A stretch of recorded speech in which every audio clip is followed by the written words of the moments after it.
Hi, I'm Dr. Jerry Hesch. I have a home office here, and this is Aurora, Colorado at the Hesch Institute.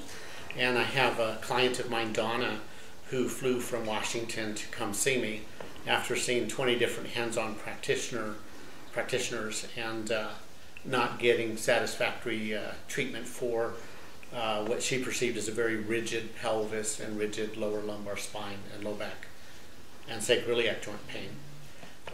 We discovered that her whole pelvis was very rigid. It lacked passive movement. It was like a block of granite. And that's demonstrated on the second video. We have a series here of, I believe it's 6 videos now. And in the 4th video, I demonstrate how the treatment was performed. And in the second video, I demonstrate how rigid that pelvis was. In the 3rd video, I demonstrate how that mobility was increased.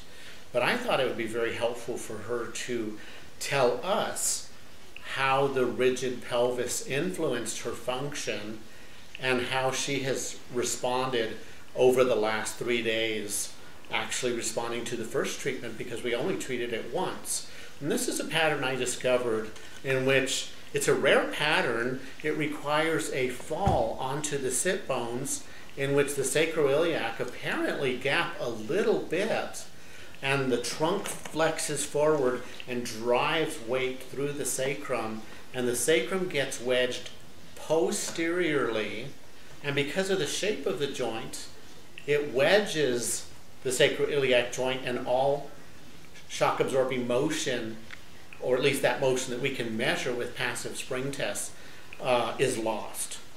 And the videos demonstrate that very, very clearly. So I thought we'd ask Donna to explain to us her journey trying to get care and her innate sense that things were very, very rigid and how that impacted her and how she's been functioning over the last 2 days after treatment. So this is Donna. So I want to start off by saying I've probably been having SI joint issues for over 27 years, and it just gradually got worse and worse and worse. And I've seen physical therapists, I've seen orthopedic surgeons, I've seen massage therapists, I took some private yoga classes, and nothing really loosened up my pelvic area. It just got tighter and tighter and tighter, and I'd like to just demonstrate in the last 6 months has gotten so bad that this is literally, if I went to a restaurant and sat down for dinner for an hour, hour and a half, and I actually hated getting up out of the chair because I literally could not walk. And I'll just give you a demonstration of how it used to be. And I would get up and I would stand up like this, and I literally could not straighten my body up. And I would have to stand there and just kind of force myself through a position of getting up, and then I would have to try and walk, and I would literally hold onto the table and try and move forward until I could get enough momentum to keep going. And I'm here to tell you that in the last couple days that I literally can get up from a seated position like this and just literally get up and walk. And I haven't been able to do that in 6 months or more. And it's unbelievable. And my pelvis just felt like it was locked up. And I would tell everybody that I would go to for help that it was locked up, and nobody would believe me. And they would just tell me, oh, you just have tight muscles, your piriformis is tight, your back is tight, it's because of your knees are tight, and et cetera, on and on and on. And I knew deep down that my pelvis was stuck. And I would wake up in the morning and I would have to drag my body over with my arms to get out of bed. And I was thinking about that this morning when I woke up in the middle of the night last night, that I could actually just roll over and I didn't have to use my arms. It felt like my lower body was paralyzed or something, and I would have to use my arms to roll over and it was always painful. And I don't feel like that anymore. I feel unstuck, and I feel so much lighter in my pelvis area. So. Thank you. And I want to ask you, how do you think, what do you think caused your pelvis to become rigid? Oh boy, I have had a few falls Yes, on my mountain bike, and I did.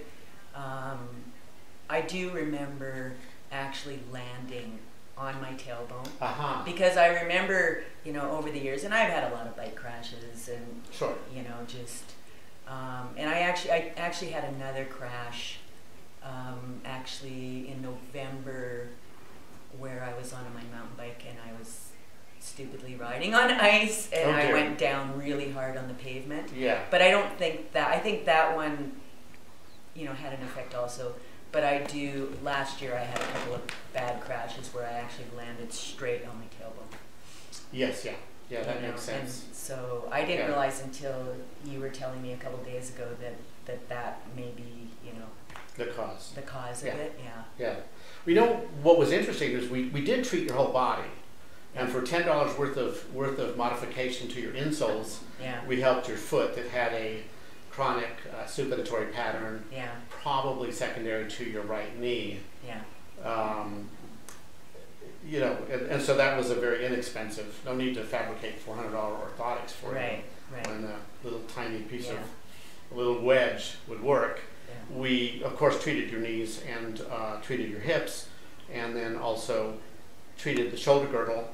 And what was interesting, that your upper cervical was very rigid. It was very, very tight at the occiput-C1, C2 joints. And that pattern in your neck released without me even treating the neck. It was a compensatory pattern reflexively driven by the rigid pelvis. So when we freed up your pelvis, that freed up the upper cervical spine. And you got my feet moving. Yes, that's true. Your feet were so rigid. They only had sagittal plane motion. You know, that's so curious. You know, I wonder what caused that. Was it years of biking in cleats? I don't know. Well, I personally think because I was so rigid in my pelvis that I just, you know, I learned how to walk and the pelvis compensate. Drove it. Interesting. And so I was telling my friend this morning that I said I'm super excited to go hiking now and see how my feet feel, because I can actually move my pelvis and it's not like this, like I'm walking like stick girl all the time. And especially downhill, like my feet would be so painful. The 4 foot of my feet would be so painful by the time I got down to the bottom. I was okay going uphill, but going downhill, I'm excited because to see how my feet feel hiking now. You know? And what we restored was subtalar joint, the joint below the ankle joint that connects the heel to the ankle. We restored transverse plane motion, rotation, left and right rotation in that joint. Yeah, I'm excited to go. Good. I'm super excited to go hiking and see how I feel, because... Well, send us an email. Yeah, I will. Anything Absolutely. else? Any other final thoughts? I'm super excited to go do the things I want to do now. You know? And you know, I guess one last thing I want to emphasize is this was a whole body treatment. So it took 3 visits, and the first visit was 2 hours, and the second visit was an hour and a half, and today's going to be an hour and a half. And so these goals were accomplished very, very quickly with a specific type of intervention. And I would suggest it's very economical. Absolutely. I mean, I don't know what you pay other clinicians at an hourly rate. No, but I've spent thousands and thousands of dollars going to massage therapists, physical therapists. I mean, everybody, and well worth the money. Absolutely. I mean, absolutely. I don't feel like I need to go, you know, you feel like this is an endpoint. You feel like this is absolutely. Absolutely. And interestingly enough, like everybody else I've gone to, they've like worked on the muscles and stuff. Sure. And you worked on the skeletal system, which I knew in my heart and mind that was the problem. and I felt like nobody would listen to me, you know? Yeah. And I couldn't get anybody to, it's like, just fix my pelvis, you know? Fix my pelvis, and, you know, I don't know. Anyway, it's not my piriformis because my piriformis is tight. It's not because this is tight and that is tight. It was because my pelvis was out of line and jacked up, is what I feel. Yeah, yeah. So it needed a joint approach. And one of the secrets of the treatment is it takes 10 minutes of a passive force in 2 different directions applied on a fulcrum. And in a nutshell, that's it. Yeah. And I do show how I did that treatment. Yeah. I believe it's in video number 4. And so it's free out there on YouTube for clinicians to, you know, learn how to evaluate and treat it. Yeah. Try it out. It works. Let me tell you. Well, you know, I'm very interested in posting every case I have with the posterior glide of the sacrum, bilateral in-flare pattern that you had, because it seems like no one knows about it. It's not in the literature on the sacroiliac joint. So I'm grateful to you letting me film you along these steps and for giving this very informative explanation of how the treatment impacted your life. So thank you very much. Oh, you're welcome. I hope people, you know, come to you and get help. I mean, I can't even express enough how much it has helped me, and how long I've spent trying to find somebody to help my pelvis. So thank you. Sure, you bet. Thanks.